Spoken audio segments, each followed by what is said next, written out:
Bonjour à tous et bienvenue pour un nouvel épisode des Disciples d'Hippocrate. Aujourd'hui, on a la chance de recevoir Pénélope, que je vais laisser se présenter, qui est neuropsy, qui est une PhD en neuropsy. Et le sujet du jour, c'est un sujet qui est quand même relativement intéressant pour les gens en médecine, mais c'est le sommeil et son antonyme, l'insomnie. Fait que Pénélope, présente-toi, qui es-tu et qu'est-ce que tu fais dans la vie? Donc, mon nom est Pénélope Sévigny-Dupont. Je suis neuropsychologue clinicienne. Donc, c'est un domaine qui est relativement méconnu, mais ça devient de plus en plus connu, là. En fait, c'est pas un titre en médecine, ça fait pas partie de la médecine, c'est une spécialisation de la psychologie. Et donc, on s'intéresse aux liens entre les comportements humains et le cerveau. Okay. Donc, c'est très large, là, mais en fait, on s'intéresse par exemple, c'est quoi les séquelles, les impacts d'un traumatisme crânio-cérébral, après une chirurgie en neurologie, les troubles neurologiques, les démences, les troubles de l'apprentissage. Donc, c'est très populaire là, chez l'enfant. Comme le TDAH. Oui, entre autres, le TDAH, qui est une des requêtes les plus communes. Ça revenait souvent l'évaluation pour ça. Oui, l'évaluation de TDAH, les troubles de l'apprentissage, le fonctionnement intellectuel. Donc, si on soupçonne une déficience intellectuelle, douance, tout ça. Donc, vraiment, l'examen du fonctionnement cognitif, ça aussi, c'est sa valeur dans un domaine d'expertise. J'ai déjà travaillé à Pinel quelques mois. D'accord. Donc, il y a plusieurs branches. Qu'est-ce qui t'a amené en psychologie, mais spécifiquement en neuropsy? D'où vient cet intérêt, cette passion pour ce domaine? Je trouvais que ça alignait plusieurs de mes intérêts. Il y avait un aspect scientifique, un aspect objectif, un aspect plus mathématique à ça, là, selon moi. Là, plus associé à la biologie, le cerveau, tout ça. Mais beaucoup de l'humain. Puis moi, j'étais très intéressée à l'humain en général. Puis tu dis que tu as été introduit à la neuropsychologie, mais parce qu'un de tes profs était neuropsychologue ou parce que c'était comme dans tes cours? Ou on m'a juste parlé de cette profession-là, en fait. De qu'est-ce que les neuropsychologues faisaient. Puis je me suis... C'est intéressant. Ça a été vraiment... Pour moi, ça a été comme évident. Là, comme je me suis tout de suite dirigée vers ça. Puis dans ma tête, j'allais être neuropsychologue. J'ai pris le à ce moment-là, il y a eu un flash pour dire, voilà, qu'est-ce que je veux. Ça règle mon dilemme. Ça convient à qui tu es comme personne, dans le fond. Tout à fait. Wow. Puis je me suis dirigée directement vers ça. Après mon cégep, j'ai été en psychologie à l'Université de Montréal. Puis je savais que j'allais faire ça. Puis ensuite, après le bac de 3 ans, je pense, c'est combien d'années qui restent? Dans le fond, il faut faire la maîtrise, il faut faire le doctorat? Pas nécessairement. Moi, là, je vais juste parler du système qui est en place pour l'Université de Montréal. À l'Université de McGill, c'est très différent. D'accord. Donc, c'est vraiment un système entièrement différent. Tout le monde fait sa psychologie clinique régulière avant de choisir l'option pour se spécialiser en neuropsychologie. À l'Université de Montréal, c'est pas le cas. On choisit comme la branche. Dès qu'on va aux études supérieures, en fait, on choisit une branche. OK. Donc, moi, je sais que la deuxième année du bac, on pouvait s'inscrire au Honor. C'est un cheminement un petit peu plus enrichi qui est contingenté, là, un peu, là. Quand même contingenté. Ça va être, c'est pas obligatoire pour être accepté aux études supérieures, mais ça l'aide. Ça donne beaucoup d'outils, ça favorise tes chances d'être accepté. Donc, moi, j'ai fait le cheminement Honor. C'est la dernière année du bac, là, donc il y a des cours enrichis, tu as un projet de recherche à faire, tout ça. Puis déjà, tu es comme... Il faut que tu aies une certaine expérience à ton arc. Il faut que tu aies certaines cordes à ton arc pour avoir une chance. Parce que la majorité des gens font le passage accéléré du baccalauréat au doctorat. Donc, c'est plus rare que les gens même passent par la maîtrise. C'est comme ça qu'on se fait parce que le doctorat est quand même assez long. Donc, je pense qu'il y a à peu près 50 personnes en moyenne qui vont être interviewées puis vont prendre à peu près 50%. Wow. OK. D'accord. Dans ma cohorte à moi, il y avait personne qui avait une entrevue en bas de 4.1 sur 4.3 de cote. Wow, ça c'est... Mais il y a eu des années que c'était 4.2. Wow. Okay. Donc, wow, c'est du haut level de GPA. C'est ça. Il faut que... C'est sur la psychologie, en général, c'est pas le parcours où c'est le plus difficile d'avoir des bonnes notes. OK. Mais t'as pas vraiment de chance, t'as pas vraiment de marge d'erreur là, pour te qualifier pour le programme. T'sais, il faut quand même que tu aies une moyenne entre A et A+, pour avoir une entrevue. Une fois rendu à l'entrevue, ben, tu es déjà comme qualifié par tes notes. Ce qui va faire que tu es accepté ou pas, c'est l'entrevue et tes expériences en recherche à côté. Ouais. Là, si tu n'as pas d'expérience en recherche, tu n'as pas de chance d'être accepté, en fait. Puis là, toi, tu parles d'expérience en recherche. Évidemment, on va trouver la façon de parler du sommeil, mais est-ce qu'il y avait déjà à ce moment-là un intérêt en sommeil? Oui, parce que j'étais déjà assistante dans un laboratoire de sommeil. OK. Au moment. Puis tout le monde était assistant, presque. Tout le monde avait déjà une certaine expertise. Été impliqué quelque part dans un laboratoire de recherche là, pour pouvoir être accepté. Parle-nous-en. Qu'est-ce que le sommeil? Qu'est-ce qu'un sommeil sain? Puis si on peut potentiellement le lier à justement notre domaine médical où il y a évidemment du stress, il y a des gardes, il y a des horaires qui sont atypiques, qui favorisent, je trouve, une hygiène du sommeil qui est, disons, pas idéale. Loin d'être idéal. Fait que, veux-tu nous en parler un peu de justement ce champ d'expertise que tu as? Une définition du sommeil, bonne question. Ben, c'est un état de conscience où la conscience est suspendue. Par contre, le cerveau, dans certains stades de sommeil, est quand même encore assez actif. Donc, c'est un état où on passe à peu près le tiers de notre vie. Des fois, on minimise l'importance du sommeil parce qu'on n'est pas nécessairement conscient. C'est comme... On trouve que c'est de la perte de temps. On peut trouver que c'est non productif, mais malheureusement, on n'a pas le choix. Il faut dormir. C'est absolument essentiel. Donc, un sommeil normal. Mais il y a différents stades de sommeil. Là. Je ne vais pas aller trop en détail par rapport au stade de sommeil, mais bon, on a un sommeil... il faut passer par le sommeil léger avant d'aller dans le sommeil... Le REM? Ben, le REM, c'est pas tout de suite. Ça, c'est le sommeil paradoxal qui est associé au REM. Sommeil profond.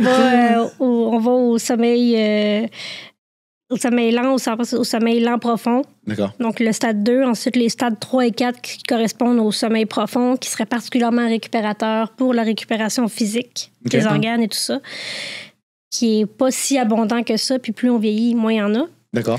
Et après ça, on a une période de sommeil paradoxal, le REM. D'accord. Donc, le Rapid Eye Movement, parce que nos yeux font des mouvements de gauche à droite durant cette phase-là de sommeil. Ça constitue un cycle de sommeil en moyenne d'environ 90 minutes. Après ça, il y a un éveil habituellement, puis on replonge par les phases de sommeil. Puis on les refait toutes un peu même dans cette séquence-là. Il faut toujours qu'on repasse par le plus léger avant d'aller au plus profond. On ne peut pas aller directement dans le sommeil profond. D'accord. Donc, les personnes qui ont de l'apnée du sommeil, qui vont se réveiller plusieurs fois. Tout le monde se réveille plusieurs fois dans une nuit, là, c'est normal. D'accord. À la fin d'un cycle, puis c'est normal qu'il y ait des éveils spontanés aussi. Mais chez des personnes qui ont, par exemple, un trouble du sommeil comme l'apnée, ils arrivent, mettons, 1, 2, ils se réveillent. Ils vont pas vraiment se rendre. Dans le stade de ils vont avoir moins de sommeil profond. Ça va affecter la qualité de leur sommeil, en effet. Donc, un sommeil qui est normal... il y a plusieurs mythes là, par rapport au sommeil. On a besoin absolument de 8 heures par nuit. C'est-tu vrai, cette histoire-là? Pas nécessairement. En moyenne, les gens dorment entre 7 et 8,5, 7 et 9 heures par nuit. Une moyenne, là, que ça serait leur besoin. Mais évidemment, c'est pas réaliste de penser qu'on va toujours avoir ce nombre d'heures-là. Tout le monde a des mauvaises nuits de temps à autre. L'idée, c'est qu'en général...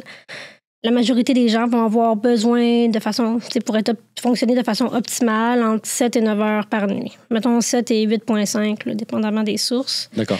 Certaines personnes ont besoin d'un peu plus de sommeil. Ça peut être lié des fois à des conditions de santé. Et certaines personnes vont être ce qu'on appelle des petits dormeurs qui ont besoin de moins de 7 heures. Oui, c'est-tu vrai qu'une personne peut juste dormir 5 heures puis être top shape? À long terme? J'ai pas de réponse comme catégorique à cette question-là. Il y aurait peut-être une sous-catégorie de gens qui, en effet, ont besoin de 6 heures ou peut-être un peu moins de 6 heures par nuit, mais ça serait plutôt rare, en fait. Et la majorité des gens qui croient être dans cette catégorie-là sont en fait en privation chronique de sommeil. OK, ils sont juste habitués à pas avoir assez de sommeil, donc ils s'habituent. Ça n'existe pas, mais c'est pas vraiment... C'est assez rare. Oui, on parle de la majorité. On comprend peu encore ce phénomène-là, mais il y a des gènes qui ont été associés à cette catégorie de personnes. Cette catégorie de personnes-là qu'on appelle les petits dormeurs. Là, tu as ouvert l'enveloppe par rapport à la privation chronique de sommeil. Est-ce qu'il y a une définition pour ça? comment savoir qu'on l'a? Est-ce que ça se diagnostique cliniquement? Est-ce qu'il faut des tests un peu plus poussés? Comment on le sait qu'on a une privation de sommeil? Il n'y a pas de test objectif. Peut-être qu'il y a certains standards, là, honnêtement. Je pourrais pas dire qu'il n'y en a pas. Peut-être en recherche, il y en a. D'accord. Mais au niveau de ce qu'on appelle l'insomnie, au niveau du diagnostic, le critère n'est pas très objectif par rapport à ça. Okay. Donc, c'est vraiment quand il y a une insatisfaction qui est importante par rapport à la quantité et ou la qualité de notre sommeil depuis une certaine période de temps et qu'il y a des effets dans la vie de tous les jours et que ça cause une détresse significative. Donc, le diagnostic psychiatrique, psychologique n'a pas vraiment de façon officielle de l'objectiver. Ouais. C'est via le DSM-5, j'imagine? Oui, c'est ça. Là, quand on parle de détresse cliniquement significative, ça me rappelle mes cours je me réfère en effet au DSM-5. D'accord. Ouais. Puis qu'est-ce qui, dans notre société d'aujourd'hui, 2025, il semble quand même y avoir une certaine prévalence augmentée de l'insomnie. Est-ce que c'est la façon qu'on vit, la lumière bleue, notre quotidien? Qu'est-ce qui fait en sorte que, justement, il y a cette incidence augmentée de l'insomnie? Les études ne sont pas nécessairement en accord par rapport à ce qu'il y a vraiment une augmentation de la prévalence de l'insomnie. C'est sûr que dans la société actuelle, la société moderne, on va valoriser l'activité. Les gens ont plusieurs rôles à remplir dans un délai de 24 heures. Puis bon, souvent, ce qui va être sacrifié, c'est le sommeil. Mais je pourrais pas être... Je dis pas que c'est pas le cas, mais je sais pas si je peux affirmer que c'est une augmentation. Qu'il y a une hausse constante de l'insomnie. Par contre, je sais que oui, pendant la COVID, il y avait davantage d'insomnie. D'accord. Mais c'est sûr que ça ne va pas en s'améliorant non plus. Là. Mais il y a différents facteurs de risque. Il y a certains facteurs qui sont héréditaires, mais c'est pas si marqué qu'on... Il y a toujours, ou presque, une composante génétique à presque toute pathologie ou toute condition. Là. Donc, c'est pas extrêmement hérité là, où si mes parents sont insomniaques, donc je vais nécessairement être insomniaque. Donc, beaucoup plus environnemental, puis de par nous. C'est ça. Il y a un aspect génétique. Il y a certaines caractéristiques qui peuvent nous rendre plus vulnérables à souffrir d'insomnie, comme les gens avec un tempérament qui est plus anxieux. Il y a aussi une hypothèse de hyperactivation physiologique, donc des gens qui seraient comme qui auraient plus de difficultés à mettre la switch off physiologiquement. Mais ça reste quand même que le rôle des facteurs environnementaux est très important dans l'insomnie. Il y a un aspect cognitif aussi qui est très important. Donc, il y a un modèle là, que j'aime bien, là, qui est assez simple, là, qui explique la pathogénèse de l'insomnie, si on veut. Là. Donc, on a tout comme un certain niveau de vulnérabilité qui peut varier selon nos gènes, nos caractéristiques et notre environnement. Donc, ça peut être plus bas, ça peut être plus élevé, mais il y a une ligne à un certain point où on atteint le seuil où on ne peut plus gérer.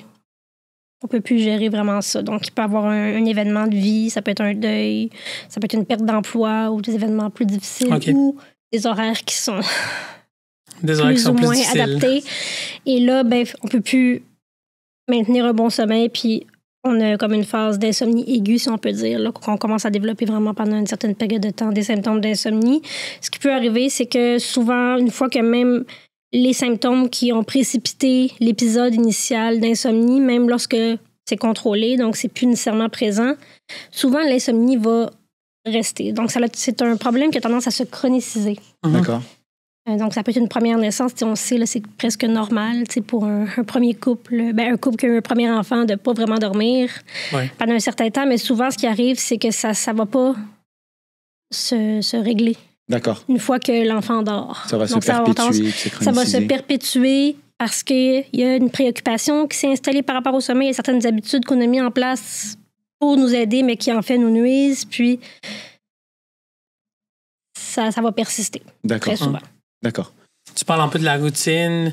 On dirait que c'est tellement important, la routine pour le sommeil. Qu'est-ce qu'on fait quand on a moins la chance d'avoir une routine de sommeil standard, de savoir que toujours la même heure?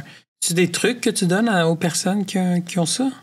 Présentement, à moins d'exception, là, parce que j'en fais, mais les personnes qui ont des horaires atypiques, je les prends pas dans mon programme de thérapie cognitive comportementale pour l'insomnie. Peut-être qu'éventuellement, on va les... Parce que c'est très compliqué. Ouais, c'est une prise en charge qui est différente. Parce que c'est pas nécessairement de l'insomnie. Des fois, oui, il y a vraiment des éléments réellement d'insomnie là-dedans, mais il y a ce qu'on appelle le Shift Work Sleep Disorder. D'accord. C'est le trouble de sommeil lié à l'horaire de travail. OK. Qui est un peu, dans certains cas, je dirais pas inévitable, mais c'est pas possible d'avoir un sommeil optimal si on a certains horaires de ça. Donc, par exemple, en ce moment, Alain est en mois de nuit. Oui, exactement. Et shift, c'est dans le fond, tu commences vers quelle heure? Tu finis vers quelle heure? Moi, je commence à 8 h le soir. Mm-hmm. Je finis à 8 h le matin. Puis, je fais ça du lundi au vendredi matin. C'est comme les mois de nuit standards, si on veut, là, à l'UDM. Là. Les horaires peuvent varier un peu, mais c'est à peu près ça. Au moins, il y a une certaine stabilité au niveau de l'horaire. Ouais, sauf que chaque fin de semaine, je veux switcher de jour. Ouais, c'est normal. Puis là, c'est comme un peu difficile. C'est toujours comme la transition qui est comme... c'est le premier jour de la semaine que je travaille et que là, je suis un peu plus fatigué parce que je t'ai switché de jour. Ouais. Puis le vendredi que j'essaie de me switcher pour la fin de semaine. Fait que je trouve que c'est un petit peu plus ce qui est problématique. Oui. Mais c'est atypique, mais avant, on faisait des 24 heures. Puis là, c'était à peu près, disons, 4 jours, 7 jours que je faisais un 24 heures, puis après ça, je suis tombé dans un horaire normal. Un 24 heures. Puis ça, sur le sommeil, je trouvais que c'était... Puis toi, durant ton mois de nuit, utilises-tu des stratégies particulières? Qu'est-ce que tu trouvais qui était pire? Moi, je trouvais que switcher 24 heures, puis après ça, faire comme si de rien n'était... C'était très difficile. C'est sûr que ça dépend des gens, parce que les gens ils ont différentes circonstances de vie. Puis il y a un facteur d'isolement social avec les horaires de nuit aussi. On veut toujours reprendre des horaires sociale, plus typiques aussi pour avoir des interactions sociales, là, parce qu'on en a peu durant la semaine, généralement. Donc oui, en effet, on considère en général que c'est moins pire que ça soit de nuit, mais que ça soit régulier, que ça soit des horaires en rotation. D'accord. Puis il y a différents types de rotation. Des fois, ça va pas dans le bon sens. C'est-à-dire? Okay. C'est-à-dire que si c'est comme aléatoire, il n'y a aucune façon de prédire, de prévoir. De préparer. Puis je pense que c'est mieux que ça soit c'est de plus en plus tard. OK. C'est dans le sens comme que ça devienne plus tard, puis là, un peu plus tôt, parce que ça dépend des gens aussi, là. D'accord. Mais les gens ils ont un rythme circadien, c'est qui fait en sorte que différents processus biologiques vont fluctuer de façon prévisible sur une période d'environ 24 heures. OK. Et le fait de travailler à des heures atypiques vient chambouler tout ça. Donc, c'est très difficile de maintenir un bon sommeil. D'accord. Il y a des trucs, par exemple, il y a des trucs pour la nuit, il faut faire attention en effet à l'exposition à la lumière. Le matin? Ou il faut juste en général? Il faut optimiser l'exposition à la lumière de différentes façons selon ton horaire. Okay. Mais proche de ta période de sommeil, si, mettons, tu reviens d'un shift, c'est le matin, tu viens de finir un shift, il faudrait essayer d'éviter d'être exposé à la lumière naturelle et la lumière bleue. Fait que, par exemple, je mettrais comme des lunettes de soleil. Il existe aussi des lunettes à filtre orangé là, qui sont conçues pour ça. Les lunettes de soleil, ça peut aussi couper une bonne partie de la lumière bleue, mais peut-être moins efficacement que les lunettes orangées. Fait qu'en fin de nuit, ça serait comme plus idéal de faire ça. Ouais. Est-ce qu'il y a d'autres choses qu'il faudrait comme essayer pour... Mais il existe différentes stratégies, mais c'est parce que c'est vraiment du cas par cas. C'est des choses qui marchent. Comme tout en médecine, c'est pas des choses... Tu l'adaptes à ton patient. Exactement, il y a une façon de faire les siestes qui peut être plus optimale. Donc, faire une sieste plus longue avant le corps de travail. Même si on est beaucoup de somnolence vers la fin du shift, de ne pas faire de sieste à ce moment-là parce que ça va empêcher notre période de sommeil. Mais ça dépend. Si c'est nécessaire, c'est sûr, si vous prenez le volant, puis là, il faut toujours... Il faut toujours prioriser la sécurité. Oui, absolument. Mais il y a certains moments, faire les siestes qui sont plus optimales que d'autres. Le café, est-ce qu'il faudrait pas en prendre? Genre 6 heures à l'avance. Admettons, Alain, il travaille de nuit, puis là, il est rendu genre 1 heure du matin, puis il en a besoin pour terminer sa nuit. Ça serait-tu une mauvaise idée? Mais c'est ça dépend qu'est-ce qui est en jeu dans ce qu'il fait. OK. Mais c'est préférable, techniquement, de ne pas prendre de café dans les dernières 6-10 heures avant d'aller dormir. 6 à 10 heures. Ah, 6 à 10 heures. D'accord. Ça a une demi-vie assez longue, la caféine. Okay. Les gens ont différentes tolérances aussi à la caféine, mais même si on ne s'en rend pas compte, ça va souvent affecter notre sommeil. C'est un stimulant. Chez les personnes qui ont des problèmes d'insomnie, habituellement, on va recommander, en tout cas dans mon cas, qu'ils évitent le café après 10 heures le matin. C'est quoi la place des autres molécules? Parce qu'on en voit des gens qui prennent, par exemple, de la mélatonine, surtout la mélatonine qui est le plus populaire. Selon ton expertise, c'est-tu une molécule qui a une évidence forte pour, admettons, supporter le sommeil, comme dans notre situation, admettons, on veut se flipper, on veut s'aider, ou l'évidence est plus ou moins claire? Je trouve pas que c'est nécessairement très convaincant pour ce qui est de l'insomnie. On n'a pas de raison de croire que c'est dangereux ou qu'il y a un effet de tolérance non plus. Là. C'est sûr que c'est un peu comme pour toutes les molécules, on n'a pas d'études comme sur plusieurs mois, sur plusieurs années non plus. Fait que ça serait sécuritaire, mais c'est pas très convaincant en termes pour traiter l'insomnie. D'accord. Il y a certaines études qui montrent que ça fait pas grand-chose, donc tu as 6 minutes de plus, mettons. Wow. Mais peut-être pas. Okay. Donc, c'est pas un sédatif, c'est pas un hypnotique, au même titre que des somnifères. Ouais. La mélatonine, c'est un synchronisateur du rythme circadien qu'on produit naturellement. On sécrète naturellement cette hormone-là lorsqu'on est plus exposé à de la lumière. Habituellement, on commence à la sécréter environ 2 heures avant de s'endormir. OK. Donc, pour les gens qui prennent la mélatonine, ça serait mieux d'utiliser comme vraiment toujours à la même heure et environ 2 heures avant l'heure prévue du coucher. Mais c'est surtout là pour les gens qui ont un problème de rythme circadien. OK. Donc, un décalage du rythme circadien ou pour le jet lag. Mais pour l'insomnie, on n'a pas de raison de croire que c'est... L'évidence, c'est comme boboche. Il y a des gens qui l'utilisent. Il y a peut-être un effet placebo aussi à travers tout ça. Fait que je veux pas dire que ça n'a aucun effet, aucun bienfait, mais c'est pas très, très convaincant ce qu'on a sur la mélatonine pour l'insomnie. Clairement, ce que l'évidence supporte comme étant le gold standard de la prise en charge, c'est des thérapies comme la thérapie cognitivo-comportementale, par exemple. Oui. OK. C'est le traitement de la thérapie cognitive comportementale de l'insomnie, TCCI, c'est le traitement de première ligne, donc qui devrait être envisagé en premier. C'est sûr que dans certains cas, s'il y a des comorbidités, si on a aussi des aspects dépressifs, anxieux, c'est déjà une molécule qui est utilisée pour le sommeil. Ça ne veut pas dire que c'est une mauvaise chose non plus, là, les somnifères. Moi, je ne suis pas anti-médicaments. C'est juste que... De les combiner puis des fois, c'est ça. Des fois, c'est de le combiner, mais... Théoriquement, dans beaucoup de cas, ça devrait être tenté avant la pilule, ce qui est rarement le cas. C'est vrai qu'on en voit beaucoup de pilules pour l'insomnie et tout ça, mais la thérapie cognitivo-comportementale, c'est moins de l'avant, je trouve. Là. Moi, je me rappelle, il y avait un patron aux soins intensifs, parce qu'en anesthésie, on fait quand même beaucoup de stages aux soins intensifs, puis c'est clairement une des pires places pour favoriser le sommeil des patients. On demande beaucoup de laboratoires, c'est très stimulant, ça bouge, il y a des alarmes, etc. Puis on a le réflexe assez facile comme médecin résident que les infirmières nous demandent, le patient veut quelque chose pour dormir. Fait que là, du Seroquel, du Serax, plein de différentes molécules juste pour s'acheter la paix plus que pour actually bénéficier aux patients. Puis je me rappelle, il y avait un patron aux soins intensifs qui me disait, il n'y a rien de tout ça qui marche, genre arrête.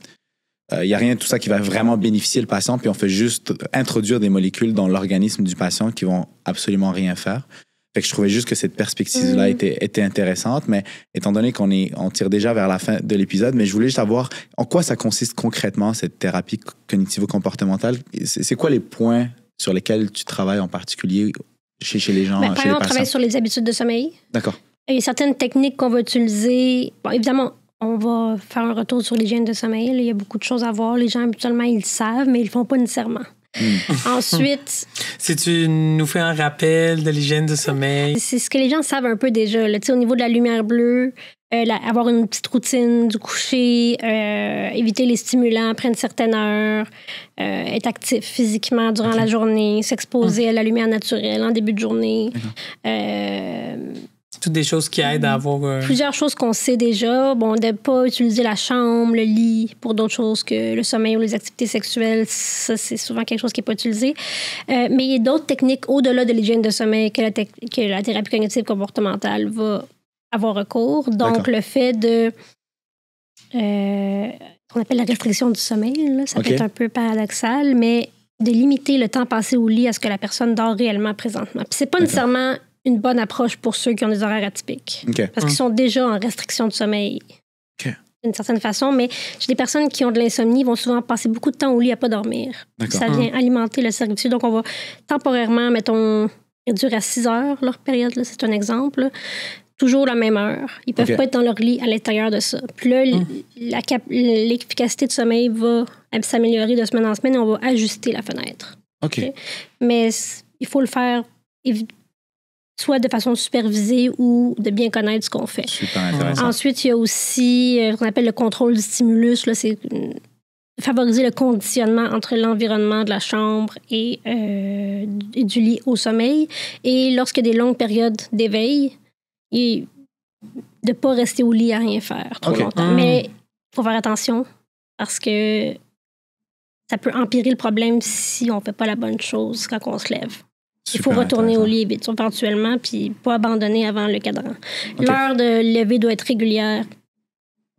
Toujours la même heure lors de la thérapie. Puis on va aussi adresser les croyances dysfonctionnelles, les préoccupations par rapport au sommeil qui nous nuisent puis qui maintiennent le problème d'insomnie. Donc, c'est l'aspect plus cognitif qui est plus sur les préoccupations qu'on a par rapport à ça. Oui, parce que souvent, les gens, ils vont dire, bon, mais... Ils vont se rendre compte qu'ils ont certains trains de pensée. Bon, mais je sais, je dormirai pas. Demain, ça va être catastrophique.